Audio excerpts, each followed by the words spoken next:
Olá, amigos! Bem-vindos a mais uma videoaula do canal Anatomia e Vida. Sou a professora Giancarla Bernal e hoje eu trouxe para vocês uma aula de citologia, o estudo da célula. A citologia estuda a estrutura e a função das células. Alguns organismos microscópicos, como bactérias e protozoários, são células únicas, enquanto os animais e plantas são formados por milhões, trilhões de células, organizadas em tecidos e órgãos. O ser humano possui aproximadamente 130 tipos de células distintas, por formas e funções específicas. Então, essa diversidade de células que possui o ser humano é conforme a forma dessa célula e a função que ela irá exercer no organismo humano. A teoria celular foi combinada pelos biólogos alemães Matthias Schleiden e Theodor Schaumann em 1838 e 1839. A teoria estabelece que todos os organismos vivos são constituídos por uma ou mais células e que esta é a unidade básica da estrutura para todos os organismos vivos, ou seja, ela é capaz de atuar de maneira autônoma. As células podem ser classificadas em procarióticas ou eucarióticas. As procarióticas, elas incluem bactérias e algas verde-azuladas, ou seja, bactérias e cianobactérias. Elas são células pequenas e de estrutura simples. Nelas, o material genético, o DNA, ele não está rodeado por nenhuma membrana que o separe do resto da célula. Ou seja, esse material genético, ele fica disperso dentro do citoplasma. Enquanto as células eucarióticas, elas formam os demais organismos. Elas são muito maiores e têm um material genético, o DNA, envolto por uma membrana que forma um órgão esférico, o núcleo. Essa membrana que envolve o núcleo, que forma o núcleo, é chamada de carioteca. Apesar das muitas diferenças de aspecto e função, as células eucarióticas são envolvidas por uma membrana que dá o formato dessa célula, que é chamada de membrana plasmática. Dentro dessa membrana plasmática, temos uma substância rica em água, o citoplasma. Todas as células eucarióticas contêm informações hereditárias, codificadas em moléculas de ácido desoxirribonucleico, o DNA. Esta informação dirige a atividade da célula e assegura a reprodução e a transmissão dos caráteres à descendência, ou seja, essas informações hereditárias estão seguras e com certeza serão transmitidas aos seus descendentes. As células eucariontes, elas estão em organismos pluricelulares, ou seja, originam tecidos, órgãos e têm características com funcionalidades complementares. Então, como eu havia dito no começo, como elas vão formar diversos tecidos para dar início aí aos órgãos, elas têm formas e funções diferentes. Elas possuem núcleo, membrana plasmática, organelas e o citoplasma. Agora eu vou falar um pouquinho de cada uma dessas características. O núcleo é o órgão responsável por proteger e manter as moléculas de DNA. Ele é rodeado pela membrana carioteca. Dentro dele, nós temos duas estruturas importantes que determinam como a célula irá se apresentar e quais as funções ela irá executar. Ou seja, determinam sua morfologia, sua forma, e sua fisiologia, seu funcionamento. Aqui nós temos uma imagem que eu vou demonstrar para vocês essas duas estruturas, que é a cromatina e o nucleolo. Então, acompanhem aqui na imagem. Aqui nós temos o nucleolo, ele está dentro do núcleo da célula, E aqui, ó, essas linhas aqui, ó, todas emaranhadas, são a cromatina, bom?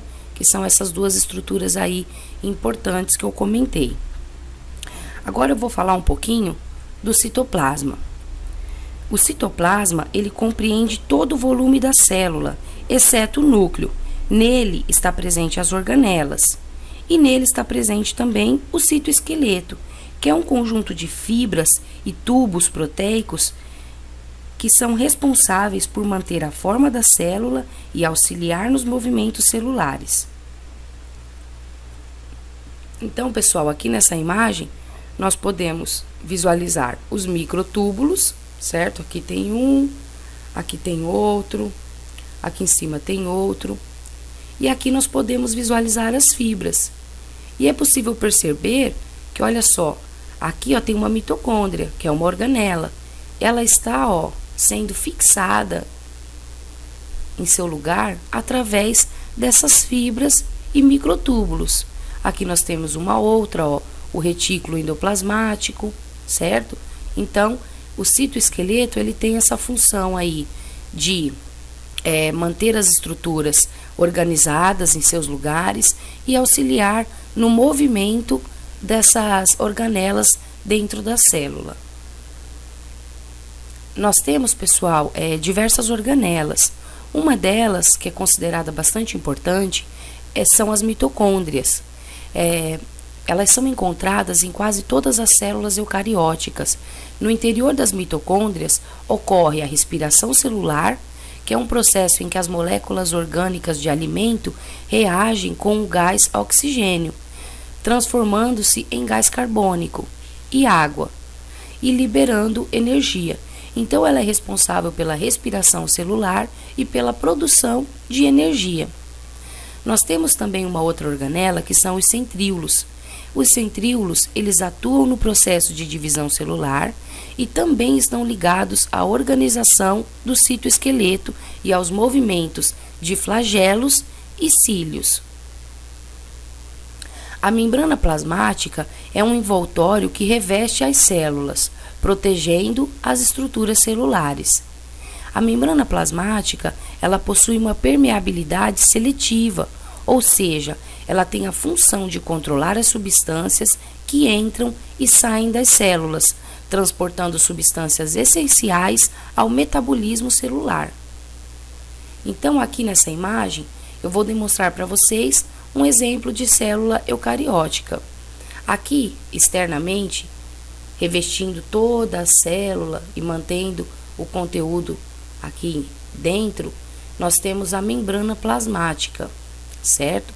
Aqui nós temos algumas organelas, no caso, o ribossomo, certo? Aqui o ribossomo. Aqui nós temos o retículo endoplasmático. Aqui nós temos o lisossoma. Aqui nós temos o complexo de Golgi, certo? E aqui, ó, pessoal, nós temos, olha só, citoplasma. Ele é este líquido onde as organelas ficam mergulhadas, tá bom? E aqui no meio, o núcleo. Existem, pessoal, várias formas de células, conforme eu também já havia dito, depende aí da função que ela vai exercer, né? Do tipo de tecido que ela vai produzir, né? Que uma união aí de diversas células vão dar forma a um tecido. Então, isso aí acaba tendo um formato diversificado para cada tipo de função que ela exerce. Por exemplo, essa primeira aqui, ó, é um neurônio, certo? Essa daqui são células musculares. E aqui, células de tecido epitelial. Aqui nós temos outros exemplos. Aqui nós temos o eritrócito, certo? O neutrófilo, o osteócito e o espermatozoide. São células diferenciadas, cada uma com uma função específica. Por isso, elas têm formas diferentes. Bom, pessoal, agora vamos falar um pouquinho do leque. O leque é o líquido extracelular. Ele banha as células e dele as células absorvem os nutrientes e nele também elas lançam suas excreções, seu lixo celular. Para manter um equilíbrio no organismo humano, é necessário que ocorra a homeostase.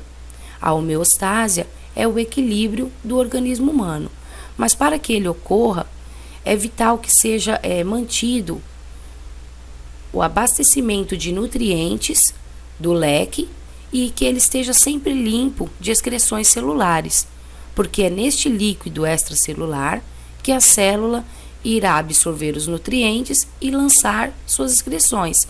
Então, portanto, é importante que ele esteja sempre abastecido e limpo de excreções, tá bom?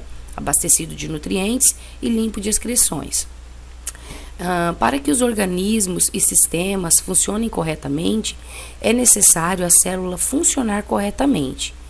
Então, pessoal, na homeostase, todos os sistemas do corpo humano trabalham em função de manter este equilíbrio.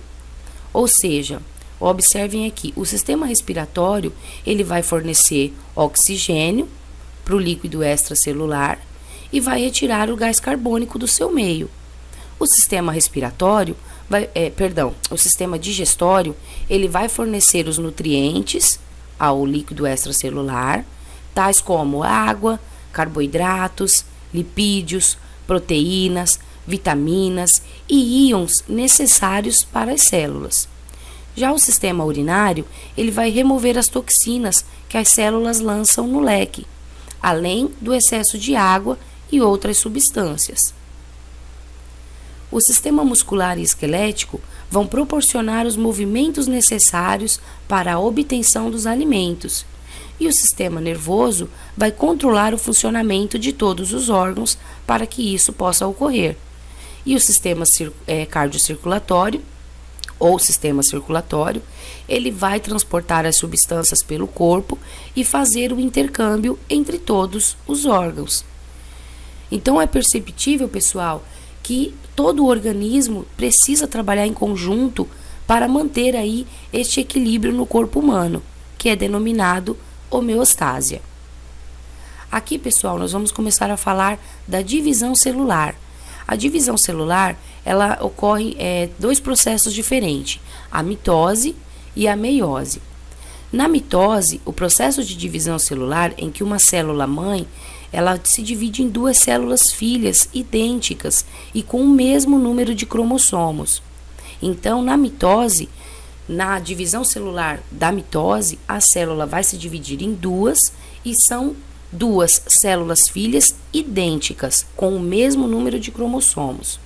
Então, por exemplo, nós temos a divisão das células da pele, crescimento de cartilagens, cicatrização de fraturas, reposição de células lesadas. Todas essas divisões celulares do corpo humano, exceto a formação de gametas, são feitas em processo de mitose. Mas a formação de gameta é feita num processo diferenciado, que é a meiose. No processo de divisão celular da meiose, a célula-mãe ela vai se dividir em 4 células filhas, com a metade dos cromossomos da mãe. Exemplo único, somente a formação de gametas ocorre dessa forma, diferente da mitose. Então, pessoal, nós temos a espermatogênese, que seria a formação dos espermatozoides, que é o gameta masculino, e a ovulogênese, que é a formação dos óvulos, do gameta feminino. Então, você vai perceber que elas vão se dividir aí em 4 células filhas e elas terão só metade dos cromossomos da mãe, porque quando ocorrer aí a fecundação dos gametas, em que o espermatozoide e o óvulo em que o óvulo é fecundado pelo espermatozoide, existe aí a união dos cromossomos da mãe, que são 23, mais 23 do pai, formando 23 pares de cromossomos. Por isso aí essa diferença da mitose. E esse processo de meiose só ocorre nas gametas, tá bom? Pessoal, eu gosto de falar um pouquinho do protocongenes. O protocongenes, eles são genes que levam ao aumento da proliferação celular, Então aí tem a ver com o processo de mitose. Esse proto-oncogenes, ele produz uma proteína que atua como um fator de crescimento, levando ao aumento da proliferação celular. Ele é exemplo, um acelerador de um carro, ou seja, quando ele é ligado, as células começam a se produzir. Então ele é um gene que produz uma proteína que vai dizer para a célula o momento em que ela deve começar a se reproduzir. Quando esses proto-oncogenes sofrem alguma mutação, eles são chamados de oncogenes. Mas neste caso, o fator de proliferação ele é produzido em modo excessivo, o que leva a um crescimento descontrolado da célula, que é o que vemos aí em alguns tumores, né? No caso de tumores, é dessa forma que acontece.